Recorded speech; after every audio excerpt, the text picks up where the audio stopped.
Yeah. Ǹjẹ́ mo kí gbogbo ọmọ Yorùbá káàbọ̀ níbikíbi tí ẹ bá ti lóore ọ̀fẹ́ láti máa gbọ́ mi àbí láti máa wò mí kétékété. Adémọ́lá ọmọ omíyalé lèmi ń jẹ́, mmalémi lọ́mọ Ìbàdàn lé Olúyọ̀lé, ìlú Ògúnmọ́lá, olódògbò kẹrin lójú ogun, ọbọ̀ Sokoto kẹ̀mbẹ̀rẹ̀ bí ìjà. Èmi lọ́mọ agbọ́ kẹ́kẹ́ ogun mọ́sà, ọmọ agbọ́ yàyà mọ́yà. Ṣáájú ohun gbogbo kí Olúwa kó bùkún orílẹ̀-èdè mi. Orílẹ̀-èdè wo là ń sọ̀rọ̀ nípa ẹ̀? À ń sọ̀rọ̀ nípa orílẹ̀-èdè olómìnira ìran Yorùbá tá a mọ̀ sí Yorùbá nation, tí mo dẹ̀ nígbàgbọ́ wípé Ọlọ́run Olódùmarè á ṣe kíni á gbà fún wa. Mo kẹ́yìn ẹlẹ́hùlámáhù wárásá tọ́láhámbíyáhì, ẹ̀yin àfá Ọlọ́run tó hàn àtẹ̀yí tó pamọ́.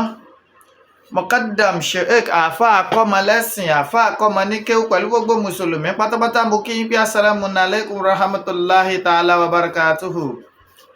Mo kẹ́yìn ìyá mi, bàbá mi, ẹ̀yin ẹ̀gbọ́n mi, àbúrò mi, Reverend Bishop nínú ìjọ àgùdà, ìjọ mímọ́, ìjọ onírìbọmi Kérúbùrù Sẹ́ráfù Celestial, pẹ̀lú gbogbo kìrìsìtẹ́nì pátápátá. Mo kí yín wípé àlàáfíà Ọlọ́run kó máa bẹ pẹ̀lú yín àti gbogbo ìdílé yín pátápátá. Mo wá tara ṣàṣà, mo kẹ́yìn ẹlẹ́sìn kẹsìn kẹ̀yìn ẹlẹ́sìn àbáláyé. Mo kí yín pé ewé a máa jẹ́, egbò a máa jẹ́, ẹ̀ní ṣe wéjá, ẹ̀ní ṣe gbòwò àlùbáríkà àwọn tó lódùmarè tó kólé ayé lé lọ́wọ́. Mo wá kẹ́yìn ìyá mi abiyamọ abọ̀já gbọ̀rọ̀gbọ̀rọ̀. Ẹ̀yin tẹ́ ẹ dúró tọmọtọmọ yìí fi ṣubú, ẹ̀yin tẹ́ ẹ dúró tọmọtọmọ yìí fi ṣìṣe. Àdó mẹ́ta báyìí làdó ẹ̀yin ìyá mi, ọ̀kan fọ́ ọ̀kan nù, ẹ̀ ń fọ̀kan ṣoré kiri. Èyí tẹ́ ẹ fi ń ṣoré kiri, ẹ fi ṣàwa ọmọ Yorùbá, ẹ fi ṣe wá lóore owó, ẹ fi ṣe wá lóore ọlá, ẹ fi ṣe wá lóore àìkú tí ṣe baálé ọrọ̀ tó rẹ́yìn làgbà gbanigbani. Mo ṣèbà orí tó kún tí ò níná, mo ṣèbà ọjà tó kún tí ò lérò, mo wá ṣèbà oko tó pọ̀ jaburata tí ò ní rúgbìn. Ẹ̀yin àgbà gbanigbani, mo ṣèbà yín o.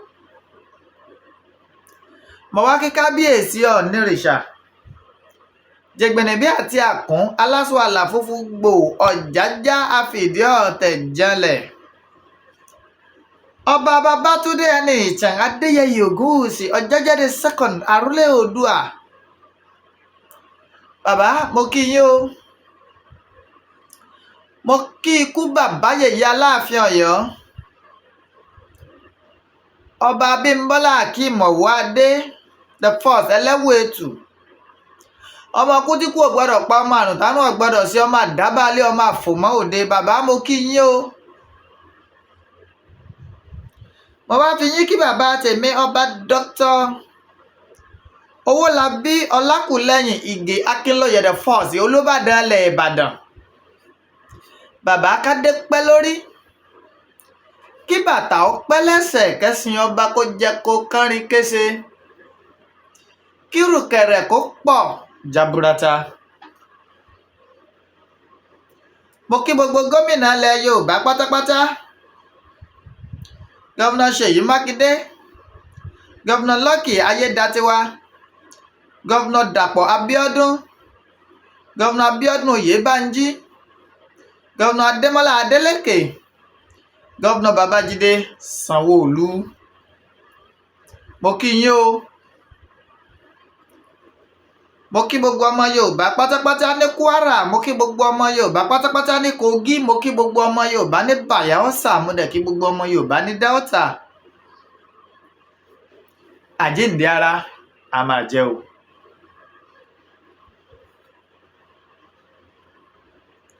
Mo kí alànà fún gbogbo ìran Yorùbá pátápátá. Bàbá mi Professor Banji Akíntóyè, alànà fún gbogbo ìran Yorùbá pátápátá. Bàbá mo kí yín o. K'Olódùmarè kó tó bọ̀ jẹ́ ká róòrùn yín ṣáṣọpẹ́. Mo wá kéjìká tí ọ̀já sọ ọ́ bọ́ lọ́rùn ẹni. Májàsọ́lá Àdìsá ọmọ Adéẹmọ, àkùkọ gàgàrà tó gorí àpáta lọ rèé létéńté, ojú tó lé ojú tó ko. Olówó orí ọkọ Tóyọ̀sí ọkọ Adérọ́pò, bàbá Michael, bàbá Yọ̀mídé, bàbá Ronaldo, bàbá Àṣàbí, Ìgbòho mọ̀rẹ́ ọmọ alágbàdo òde, ọmọ ládéládé ládé aláàfin ọ̀ládé adé aládìíkùn lágbà fáláàfin. Bàbá mo kí yín o. Lẹ́ẹ̀kan sí mo kí gbogbo ọmọ Yorùbá ní diaspora àti gbogbo ọmọ Yorùbá ńlẹ̀ kóòtù òjíire. Ẹrù tí abiyamọ kì í tú wò wọn ò ní gbé ká yín mọ́lé o. Àlùbáríkà àwọn tó lódùmarè tó kólé ayé lé lọ́wọ́. Mo kí gbogbo wa kú pọ̀pọ̀ ṣìnṣìn ọdún iléyá léyìí tó ti wá tó ti lọ. Bẹ́ẹ̀ mo sì kí ẹ̀yin ìyá mi, bàbá mi, ẹ̀gbọ́n mi, àbúrò mi tẹ́ ẹ wò mí sùnsùn. Tẹ́ ẹ bá ń dá ọkàn ọpẹ́ mi pọ̀. Tẹ́ ẹ dá ọkàn ọpẹ́ ti yín pọ̀ mọ́ tèmi láti kí Olódùmarè látàrí ọjọ́ ìbí mi tó kò ní ọjọ́ kẹfà oṣù kẹfà ọdún tá a wà yìí. Mo dúpẹ́ o. Ọpẹ́ olóore àdáàdá tán. The text messages, the financial support, and every other thing, the prayers. I really appreciate you all and I will continue to appreciate you. I love you beyond limits. Thank you so much. May the Almighty God continue to enrich your pocket and bless you beyond your expectations. Ẹ ṣé mo dúpẹ́ o. Kò rọrùn kéèyàn tó yọnu tọ́rọ́kọ́bọ̀ láti fún yàn. Ẹ jẹ́ akẹ́ni náà kó ṣe é lábẹ́ bó ti léwu kó kéré mọ́. Mo dúpẹ́ o. Mo really appreciate yín. Àwọn èèyàn wa, àwọn Àgbẹ̀kọ̀yà wa, a rí bàbá wa tó fi nǹkan ránṣẹ́ sí wọn wípé bó ti léwu kó kéré mọ́ ẹ bá ń fún wa. Ẹ jẹ́ wọ́n mọ̀ pé ń bẹ pẹ̀lú wọn nínú pọ̀pọ̀ ṣìnṣìn ọdún iléyá nígbà tó jẹ́ wípé ń ṣe la sọ wípé wọ́n tó bíi mélòó kan tí wọ́n jẹ́ mùsùlùmí. Wọ́n ní a dúpẹ́ lọ́wọ́ yín o. Pé ẹ ṣé o. Àbùdí ń tolókun àbùdí ń tọlọ́sà àpò sásàmùra ògbẹ́rí àpò yín ò ní gbẹ. Àlùbáríkà àwọn tó lódùmarè tó kólé ayé lé lọ́wọ́. Ẹ wo ìmọ̀ mọ̀ ń lọ.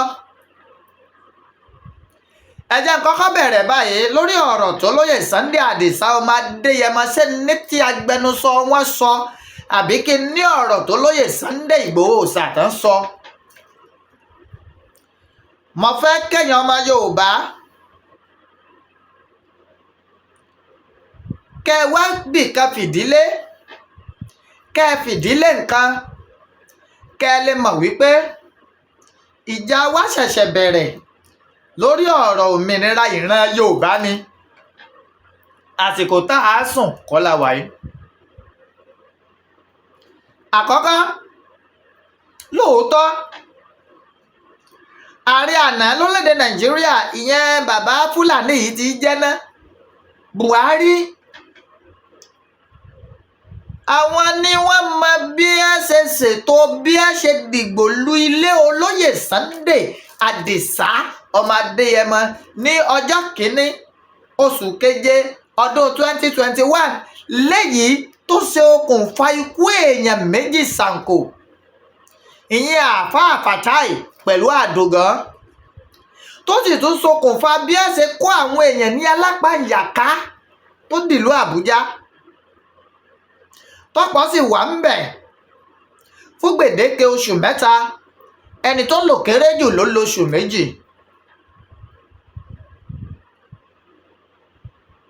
Ìjọba orílẹ̀-èdè Nàìjíríà lásìkò ìgbà náà wọ́n gbé ẹsẹ̀ lé àwọn nǹkan kan, wọ́n gbé ẹsẹ̀ lé àsùnwọ̀n tó ní í ṣe pẹ̀lú olóyè Sunday Adisa ọmọ Adéyẹmọ ní gbogbo ilé ìfowópamọ́ léyìí tó tí ò fún olóyè Sunday Igboho Oosha ní àǹfààní láti ná owó. Ẹlẹ́ẹ̀kejì, wọ́n fi òfin à ń wá ẹni bàbá wa rí kó sọ fún wa ibi tá a bá ti lè gbé mú tí eléyìnbó ń pè ní wanted wọ́n gbé sórí olóyè Sunday Àdìsá ọmọ Adéyẹmọ. ìyẹn ìjọba àná lábẹ́ Buhari. bẹ́ẹ̀ bá sì gbàgbé, bẹ́ẹ̀ bá rántí, tẹ́ ẹ rántí tẹ́ ẹ gbàgbé, Buhari ti káàsá rẹ̀ kúrò lórí àpèrè ní ìsìn. ó ti pé ọdún méjì sangiliti, torí ńgbà tí ọba fi máa pé bí ọjọ́ kan sásìkò tá a wà yìí, òní ìní ọjọ́ 11 oṣù kẹfà.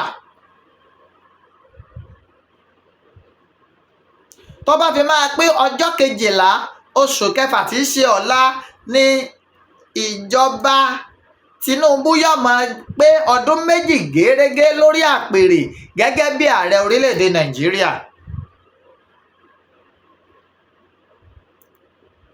ìbéèrè mi, ṣáṣíwájú Bọ́lá Ahmed Tinubu, ẹni tá a finú tán, ẹni tá a fọkàn tán gẹ́gẹ́ bí ọmọ Yorùbá, wípé yóò ṣe kíni, yóò yọ olóyè Sunday Igboho Oosha kúrò nínú ìlàhílo, pé yóò yọ Àdìsá ọmọ Adéyẹmọ kúrò nínú gbogbo fìtìnátì. ọ̀rọ̀ tí ẹ̀yin ọmọ Yorùbá ò gbọ́ rí, màá sọ fún yín lóru yìí, torí n tó ṣẹlẹ̀ tí ọ̀pọ̀lọpọ̀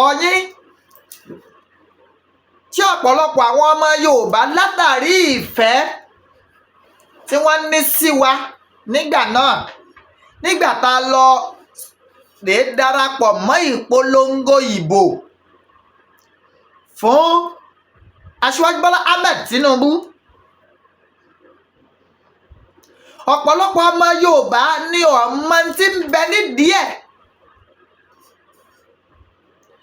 àmọ́ ìsọ̀ tí ń bẹ nídìí ẹ̀ máa sọ lóru yìí. ìgbà tó di pé ìdúkokò mọ́ ni, èmi ní ìní físà orílẹ̀-èdè kankan, èmi ní ìyàwó mi ó ń tọ́mọ́, wọ́n sì ń bẹ lórílẹ̀-èdè Nàìjíríà. ẹ má gbàgbé, kété tí mo tìlú Àbújá dé ni mo pàdánù ìyá tó bí mi lọ́mọ látàrí pé ìfúnpá wọn ti ga lórí ọ̀rọ̀ pé èéṣe wọ́n mú ọmọ mi sáhàámọ́. tá a bá parọ́, tá a sòótọ́, ṣémi kọ́ mọ pàyà mi? èmi mọ pàyà mi láì tó ọjọ́, torí pé tí n bá fara mi jẹ fún òmìnira ìran Yorùbá, gbèlètà sí pé wọ́n padà wá dìgbò lu ilé olóyè Sunday Igboho Oosha, tèmi náà wà lára ẹni tán mú lọ. ìyá mi ò ní tí ì kú, àmọ́ nǹkan ẹyọkan tí máa ń fún mi níbàlẹ̀ náà ni wípé kádàrá Ọlọ́run kò ní ṣaláìkò lórí ẹ̀dá. ọjọ́ tí ìyá mi kan ló pé, àmọ́ lọ́kàn tèmi ìmọ̀ ń ṣe mí níṣe pé èmi ni mo ṣokùnfà ikú tó pàyà tó bí lọ́mọ. mo fẹ́ kí gbogbo àwọn tó bá ní òye, tó ní làákàyè, kan máa bá ń bá ọ̀rọ̀ tí mò ń sọ yìí, kan máa bá ń bá lọ. torí tó bá tásìkò àti iṣu fòrò á là láwọn àgbà wí, àsìkò àti iṣu ti tó, fòrò ní láti là. and I will not hesitate to attack Aṣíwájú Bọ́lá Ahmed Tinubu if he fails to honor the agreement we had. mo pe Táyọ̀ Àyìndé, the Lagos State Chief of Staff, yes, mo fẹ́ ká máa wo program yìí, yes. ìgbà tó di wípé ìdúkokò yìí pọ̀, tí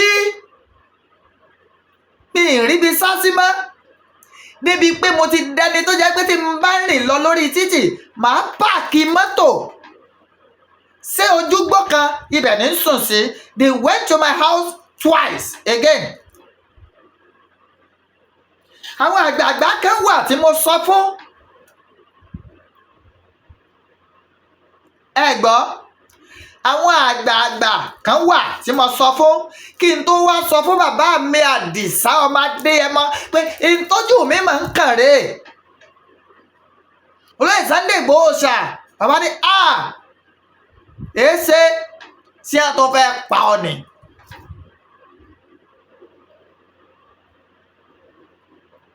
It was later la receive call from the top ranking nínú àwọn tí ń ṣèjọba bíbí ń bá lẹ́mìí ara mi lò. Àfi ká ṣe báyìí, àfi ká ṣe báyìí. Èmi Sugar Boy Alhaji Raji Kazeem Aṣekúlówó Emir, Mr. Sunday Arọ Àkàndá ọ̀rọ̀ Awíkóńkó, Bàbá Ṣokotí Alágbẹ̀dẹ ọ̀run, Bàbá Fawaz àtàwọn kọ̀ọ̀kan. Gbàtọ́rọ̀ di báyìí mo kọ́kọ́ yarí, mo ní bí gbọ́ọ̀bá pa mí kọ́ pa mí. Àmọ́jọ́ tá a kọ pákú ǹjọ́ tó bá dé iná ló dé. Àmọ́ mọ̀lẹ́bí mi gángan fúnra wọn ni wá o lẹ́sùúrù sí o, ìyá rẹ ti kú o, kódà kí wọn náà ò tó sọ́kú mọ́ wa lójú. Ọ̀rọ̀ yìí wá dà mí lọ́kàn rú. Mo wá pe bàbá mi Àdìsá ọmọ Adéyẹmọ, àkùkọ gàgàrà tó dógórí àpáta lọ rèé lé téńté. Mo lọ́lọ́yè Sunday Igboho Oosha. Àwọn èèyàn wọ̀nyí ń pè mí, wọ́n sọ báyìí, wọ́n sọ báyìí, wọ́n sọ báyìí. Èsì tó lọ́yè Sunday Igboho Oosha fún mi ń jọ́nà ni pé ẹnu wo ni mo fẹ́ fi sọ fún ọmọ Yorùbá? Ọ̀nà wo ni mo fẹ́ gbé gbà? Torí wípé ẹ̀yin náà lásọ ara mi. Mo dákẹ́ lọ lórúkọ náà. Kété tí mo jákọ̀ pẹ̀lú olóyè Sunday Igboho Oosha tó tún dàárọ̀, wọ́n tún pè mí látẹ̀kọ́. Omíyalé àánú rẹ̀ ń ṣe ẹ́. Wọ́n lọ wà nú àwọn tẹnu wọn mú. Mo tún pe olóyè Sunday Igboho Oosha. Bàbá mi kí n mọ bẹ́ẹ̀ ṣe. Olóyè Sunday Igboho ní má lọ o. Tó o bá lọ màá dìzónà ẹ o. Torí ìlẹ́nu tí mo fẹ́ fi sọ fún ọmọ Yorùbá ká má lọ rèé dìdìkudì sínú ẹrù mi. Torí wọn ò lérò wípé èmi ni mo rán yín lọ. Àmọ́ ọba rán ni níṣẹ́ odò ọba kún. Iṣẹ́ ọba rèé kò ṣeé má jẹ́, odò ọba rèé kò sì ṣeé fò. Mò ń wo ẹ̀mí mi, mò ń wo ìyàwó, mò ń wo ọmọ. Gbogbo lóye padà àwọn ìgbékọ̀lù mọ́, mo ti rí i pé ìbànújẹ́ ti gorí ẹ̀mí wọn. Wípé ẹnu wo mo fẹ́ fi sọ. Mo wá ṣe ìpinnu ọkàn. Mo níbi mò ń lọ ìní tẹ́wọ́ gba kọ́bọ̀ lọ́wọ́ wọn. Ìtọ́jú mi bá rí, màá gbà bẹ́ẹ̀ gẹ́gẹ́ bíi pé ìyà tó yẹ kí èèyàn jẹ nínú struggle náà ni. Adé lọ. We went there.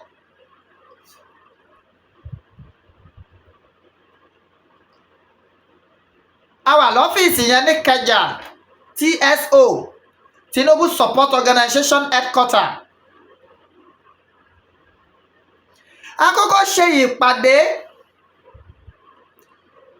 pẹ̀lú National Chairman Agon lórílẹ̀-èdè Nàìjíríà. Dìmáàndì wa, ìta ń béèrè lọ́wọ́ wọn, ọwọ́ afẹ́ gajẹ̀mí wa lọ. àìdébi tá a ti dúró ọ̀ya ó di ọ̀dọ̀ Táyọ̀ Àyìndé tó jẹ́ Lagos State Chief of Staff. ìdí màá ń sọ yìí, I want them to cut me anywhere.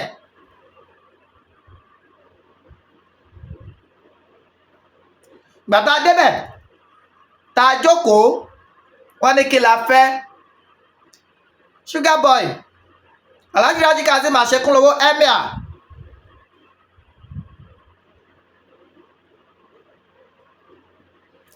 Bra Sunday arọ mo wà nù àwọn tó sọ̀rọ̀ tó kọ́kọ́ sọ̀rọ̀ kó tó di wípé a bọ́ sí gbangba wálíà ọ̀rọ̀ ti lọ.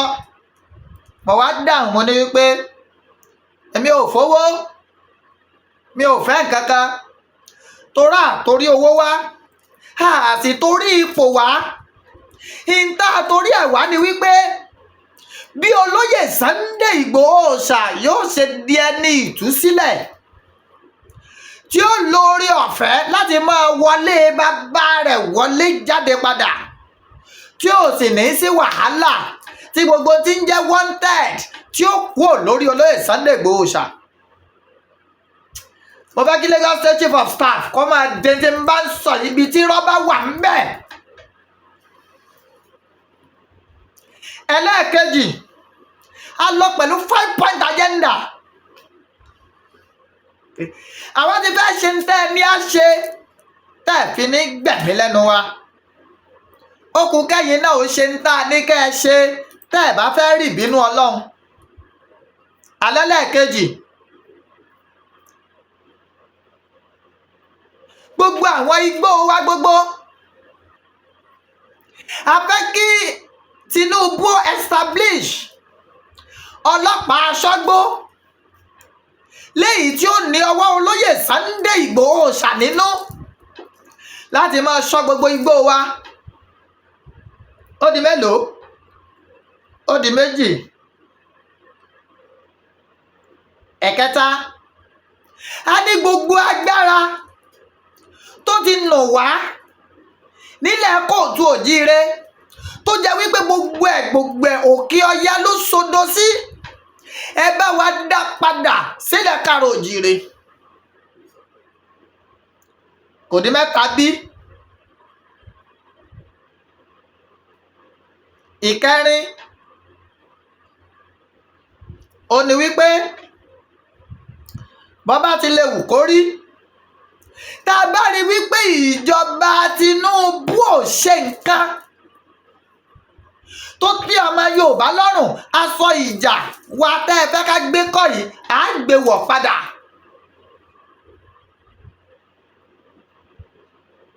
ó di mẹ́rin.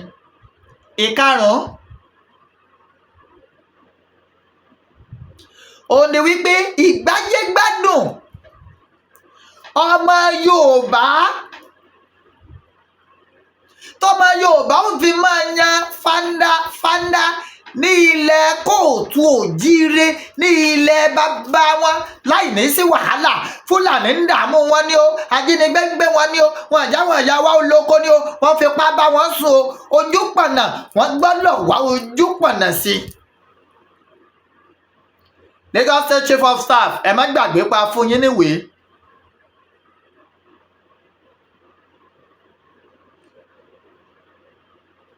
mo gbè pé torí wípé ọ̀pọ̀ àwọn èèyàn wò pé ládùúrú ìfẹ́ tá a ní sómíyalé bá a ṣe rí tó jìyà tó ná struggle Yorùbá nation, àmọ́ wọn ò mọ tí ń bẹ nídìí ẹ̀. ẹ gbọ́ wọn à mọ tí kí ló bí. ìdí nìyẹn tá a fi lẹ́nu ọ̀rọ̀ lónìí, and I'm challenging anybody. ibi tó o bá ti rí tí mo tẹ́wọ́ gbowó lọ́wọ́ àwọn pípù wọ̀nyí yàtọ̀ sí àdéhùn tá a jọ ní, please má bò mí bá mú bọ́ta. yálà transfer ni ó, bóyá káàṣì ni olóṣèlú òkúkú láṣìírí.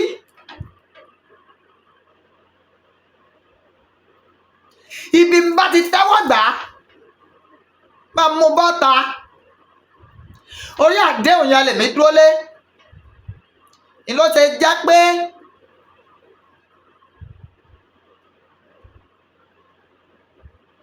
igi tá a rò kó lè gbani dúró, tí àwa gbani dúró tó bá wó lulẹ̀ kò lè pani.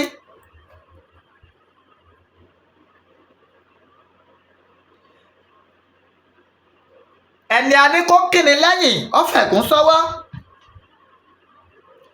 ẹni a ní kó fẹ́ni lójú ata ló fi sẹ́nu. Àjọsọ àwa pẹ̀lú Táyọ̀ Àyìndé lórí ọ̀rọ̀ olóyè Sunday Igboho Oosha nǹkan lélẹ̀. Nǹkan outrightly no. Àjọsọ wa ni wípé Sunday ó free. Kí wàá la gbowó lọ́wọ́ yín fún? Tẹ̀bí torí ìfẹ́ tá a ní sọ́gà wa ni, tá a ní sọ́lólùfẹ́ wa ni, tá a ní sáṣíwájú wa ni. Ṣó wá yẹ pẹ̀lú sacrifice táwa ṣe, Táyọ̀ Àyìndé Lagos State Chief of Staff, pẹ̀lú sacrifice tá a ṣe, sọ wá yẹ kẹ́ ẹ má ti gbé ẹsẹ̀ kúrò lórí àsùnwọ̀n olóyè Sunday Igboho Oosha, sọ wá yẹ kẹ́ ẹ má ti cancel wanted orí olóyè Sunday Igboho Oosha tí ẹ bá ṣe pé ya ìka ẹ̀dá.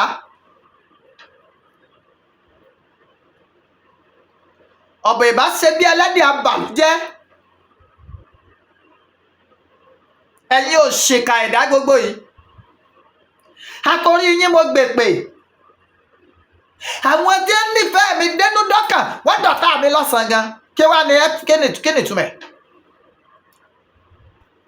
Tinubu, Ṣèyí bá bàbá ẹ sọ̀rọ̀, Fọláṣadé bá bàbá rẹ sọ̀rọ̀. Ẹ fi olóyè Sunday Igboho Oosha lẹ̀. He has committed no crime. I repeat. And I told Táyọ̀ Àyìndé then.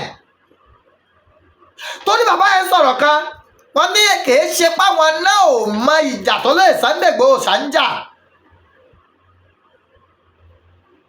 Àmọ́ kò sí agbára.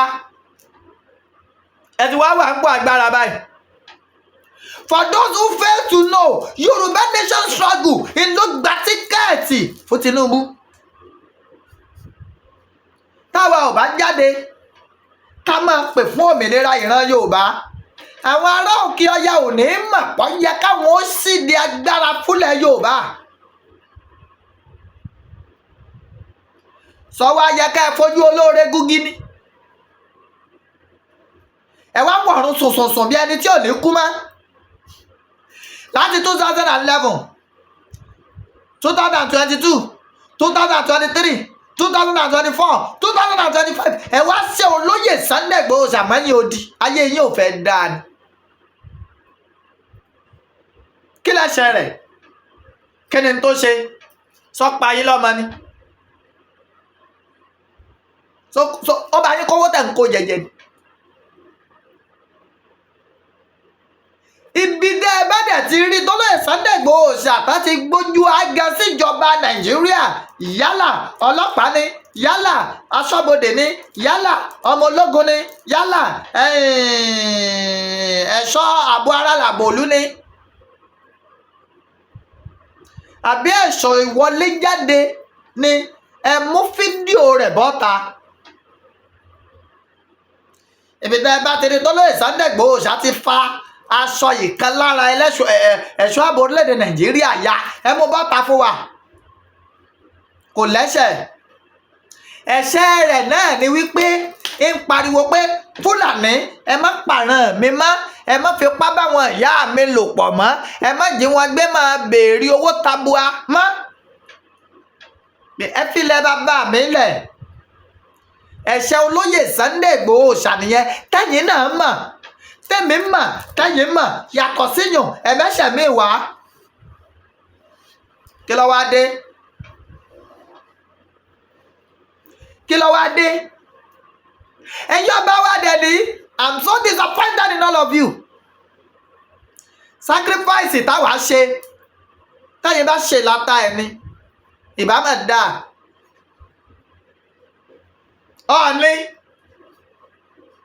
ẹ̀yin náà wà lọ́dọ̀ ọba rẹ ní báyá bí ìjẹta èéṣe ṣe bá ti ké gbàjarì sí yín létí, ṣe bá ti sọ fún yín láìmọye ìgbà.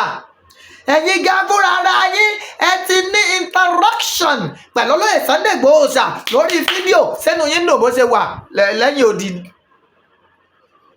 Ẹ lè fi ìṣẹ́jú kan kẹ́ ẹ fi sọ́fà rẹ pé ọmọ wa ẹjọ́ máa bọ̀ nílé. Sórin la ní gbogbo yín ọmọ kọ. Aláàfin Ọ̀yọ́ Ọba Akeem Ọ̀wọ́adé, ẹ̀yin náà lọ́dọ̀ Tinubu náà. Ó ti àti pé nínú statement yín ẹni Yorùbá nation wà nínú àwọn tó Yorùbá nation ló ràn yín wá, àmọ́ ẹ̀ sọ tí ń dùn Yorùbá nation lọ́kàn. Ẹ sọ kí ni ń dùn wá lọ́kàn, ẹ kọ́kọ́ fọmọ wa lẹ̀ náà. Ojú ní pọ́n àgbàlagbà tí ń kun irun sí funfun, kò sígbà tí ewu ò ní borí ẹ̀.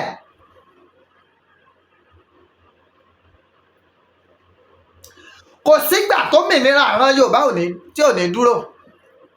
Ó ti àti dé tán. Ẹ sọ fún mi. Àdéhùn tá a wá ní pẹ̀lú yín tẹ́ ẹ kọ̀ tẹ́ ẹ ṣíkà yìí Táyọ̀ Àyìndé. Because you represented the president then. Let me call him the candidate of the APC then. Tá a gbà pọ́nmọ́ Yorùbá ni. Nígbà tẹ́ ẹ fogun mú wa tán. You force us to do what we never wanted to do. Adẹ̀gbà, àṣentẹ́ fẹ́, àwa tọrọ nǹkan lọ́wọ́ yín, ẹ̀yin ọ̀wá ṣe, ẹ ti jàǹbá àdéhùn. Kí lẹ gbẹ́sẹ̀ lé àsùnwọ̀n olóyè Sunday Igboho Oosha tẹ́ ẹ gbẹ́sẹ̀ kó mẹ́sì. Tẹ́ ẹ bá láàrin àná, ìlọgbẹ́sẹ̀ lé ṣe bá ààrẹ ò nílẹ̀ yín. Ààrẹ tèní ìníyìn náà, àṣẹ tààrẹ tèní ó supersede tààrẹ tàná. Àná ti bàná lọ, òní lájọ jẹ́gbẹ́. A ti jàná lọ, àwa àtòní lẹ́gbẹ́. Tí ẹ bá ṣe pé ìyá ìkà ọ̀dájú. Kí ni Igboho ṣe? Ẹ dá lóhùn. Gbogbo ayé ń ṣe iléyá pẹ̀lú mọ̀lẹ́bí wọn. Èyí ni iléyá kẹrin tolóyè Sunday Igboho Oosha tí ò ṣe pẹ̀lú mọ̀lẹ́bí ẹ̀. Látàrí ẹ̀ náà ni ẹ̀mí ìyá tó gbólóyè Sunday Igboho Oosha ló bọ́ sí. Ẹ wá dá lóhùn. Àdògán tíjọba Nàìjíríà pa, àfá Fatai tí ìjọba Nàìjíríà pa, sáàmà wọn súre fún yín ni. Ọmọ Àdògán was just 6 months old. Last born the other one, second born, I think just 4 years. Wọ́n ìmọ̀ bàbá tó bí wọn lọ́mọ dáadáa. Kí lẹ fẹ́ kí wọ́n sọ nípa yín? Ẹ̀túnkọ̀ ẹ̀gbókùúlẹ̀. Ṣebí ẹjọ́ gbé wa dé Èkìtì ni. Kí ló wá dé tẹ̀ release òkú? Kí ló dé tẹ̀ jáwọn ọmọ ojú orí bàbá wọn? Ìkànnì yín náà. It's part of what we demanded for. It is part of it. Àbábọ̀ bá kẹ́mà. Òjò a máa pani wọlé kan lẹ́ẹ̀mejì.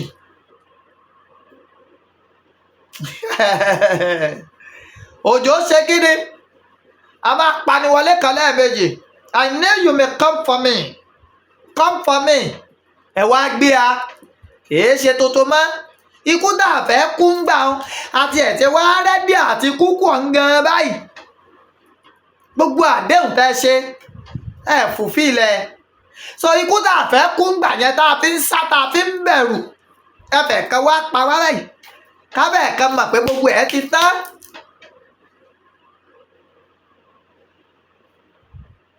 ó mà ṣe o abálómi ní ọ̀sẹ̀ jáde náà ìyá àmọ̀ nírọ́ ni ẹja gbénú omi ẹja jẹ nínú omi ẹja mu nínú omi ẹja sùn nínú omi omi náà ló tó wá padà ṣe ikú pa ẹja.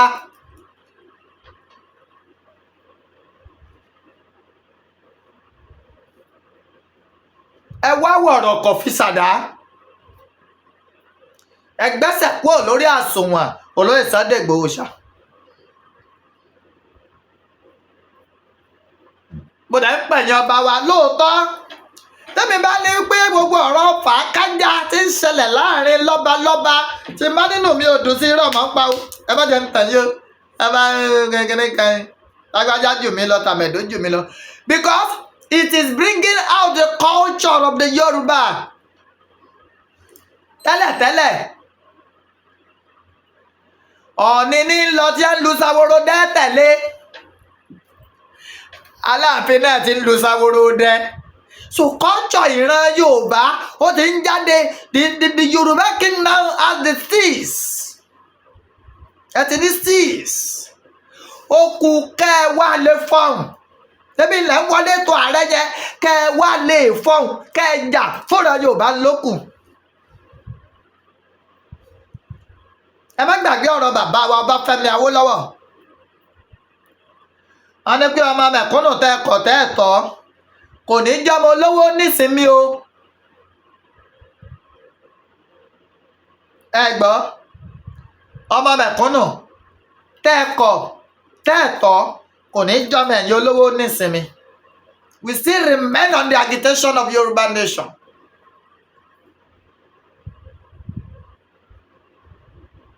ẹ tú olóyè Sunday Igboho Oosha sílẹ̀ ẹ fàdìsá lẹ̀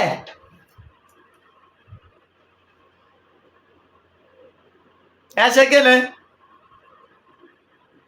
ẹ fi olóyè Igboho Oosha ẹ filẹ̀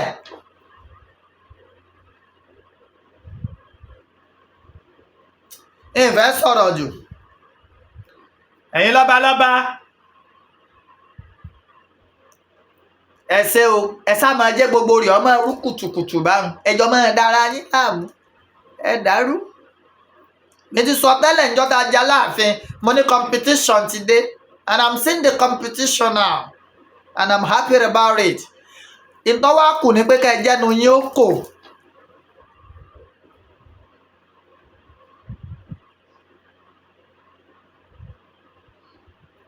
mo kẹ́yìn ìyá mi bàbá mi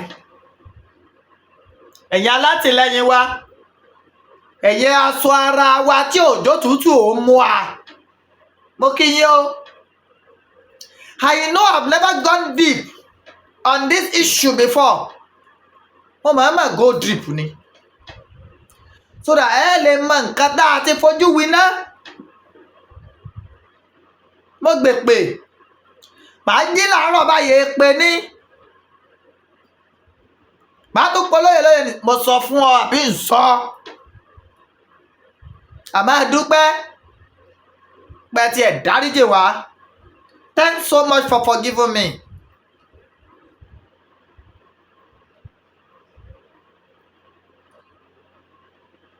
ẹ ṣé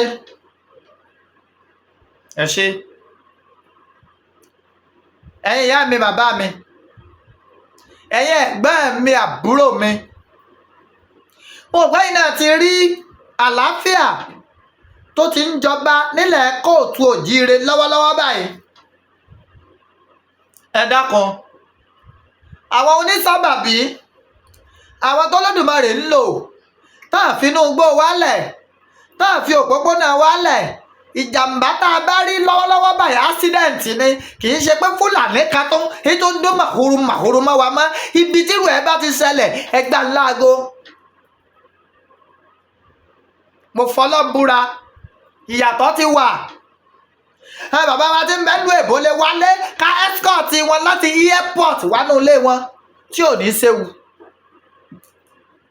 because pẹ̀lú àtìlẹ́yìn olóyè Sunday Igboho Oosha everything is now being put in place. wọ́n á máa kún wọn lọ́wọ́ àwọn nǹkan tí a fi ń dìgbòlùjà ó ti tán.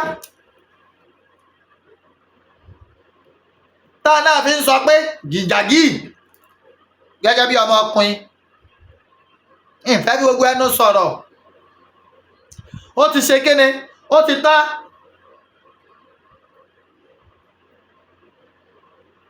àrírájẹkù orò kò sí ọjọ́ tí wọ́n á ṣiṣẹ́ o.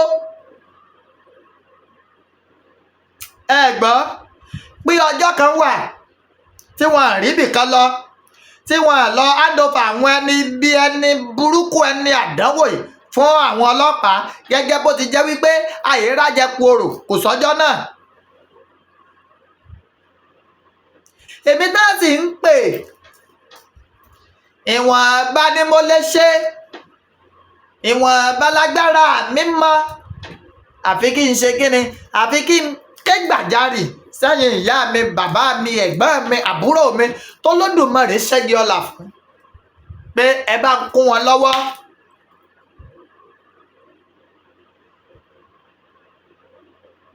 wọ́n sì ní bí a ti ń sọjú òlà láti ń sọjú òlà sá ṣé mo gbà á. èmi náà nílò dátà o ẹ̀yin là ń jẹ́ o ọlọ́mọdé akágóńgó sọdún àti sọdún iléyá ó ti lọ àti sọjọ́ àbí ó ti lọ. mo wá bẹ̀ yín mo rọ̀ yín mo tù yín mo fọlọ́dùmarè mo falálẹ̀ ìran Yorùbá mo fi bẹ̀ yín. These people need something very very important, very very urgent, very very urgent. ẹ dákun ẹ bá lè ṣètò ẹ̀ fún wọn kákà pè mí lórí 09036 37 16 43 09036 37 16 43. ẹ ń bá mà pa nígbàgbọ́ nínú ìran Yorùbá tó lè pèsè nǹkan tá ní ìdè ní wàrà ń sẹ́sà fún wọn láti máa jẹ́ kí ìgbìyànjú yẹn máa lọ. ẹ jọ̀ọ́ fọlọ́dùmarè bẹ̀yìn ẹ dákun.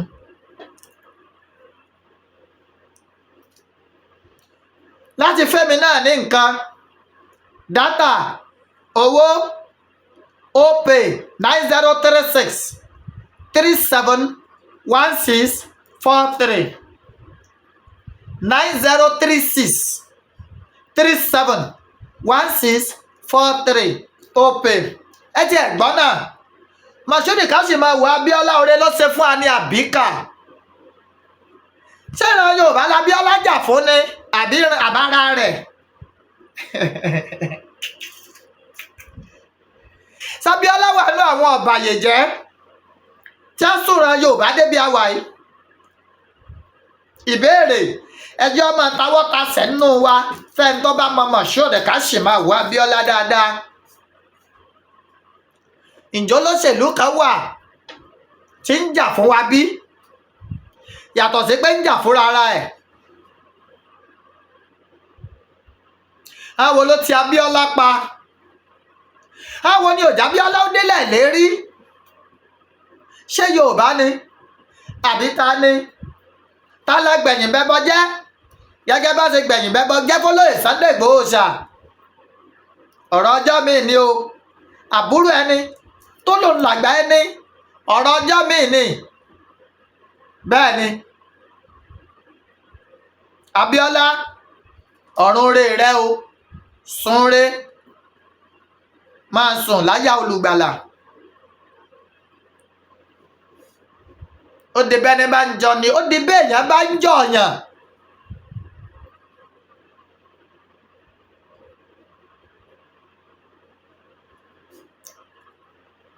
mo kí gbogbo ọmọ Yorùbá lágbára lọ́wọ́ Ọlọ́run. ẹni tẹ́ ìdágbére ìrìn àjò yín fún òní mọ́bí tẹ́ lọ. ọgọ́gọ́ ọ̀nà báyìí lálákè sọ.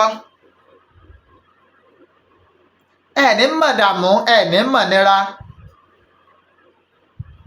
yọ́sàn kò sọ wèrè Olódùmarè ò ní fi dán yín wò. Ọlọ́run ò ní sí yín kò ní ṣe yín ní ẹran Fúlàní bèlè tàṣẹ pé Fúlàní àbáwọn ajínigbé ajíjígbé ààbò Olódùmarè tó dájú tó nípa jẹ̀wúre lọ yóò wà lórí gbogbo ìran Yorùbá pátápátá. 09036371643 àwọn èèyàn wa wọ̀nyí tó ń jọ̀wọ́ ara wọn tó ń ṣiṣẹ́ takuntakun wọ́n ní ìdí nǹkan kan very very urgent. mi ń fẹ́ sọ lórí ayélujára. ẹ fọlọ́yè Sunday Igboho sálẹ̀ ẹ unfreeze àkáǹtì wọn. Let him be a free man. He needs his total freedom. tó bá yẹ pé lóòótọ́ lẹ gbà fọlọ́yè Sunday Igboho ṣá ní freedom wọ́n ní the freedom ẹ bá ń ṣí ètò yìí ẹ jẹ́ tó kálé ẹ jẹ́ kó kákó ẹ jẹ́ ká Táyọ̀ Àyìndé ẹ jẹ́ ká Síwájú Bọ́lá Ahmed Tinubu la ẹ jẹ́ ká Ṣèyí Tinubu ẹ jẹ́ ká Fọláṣadé Tinubu ẹ jẹ́ ká gómìnà Ṣèyí Mákindé la ẹ jẹ́ ká Aláàfin Ọ̀yọ́ ẹ jẹ́ ká Ọ̀nìrìṣà ẹ jẹ́ ká Aláké ẹ jẹ́ ká Àwùjalẹ̀. The struggle continues. Yoruba nation, no going back.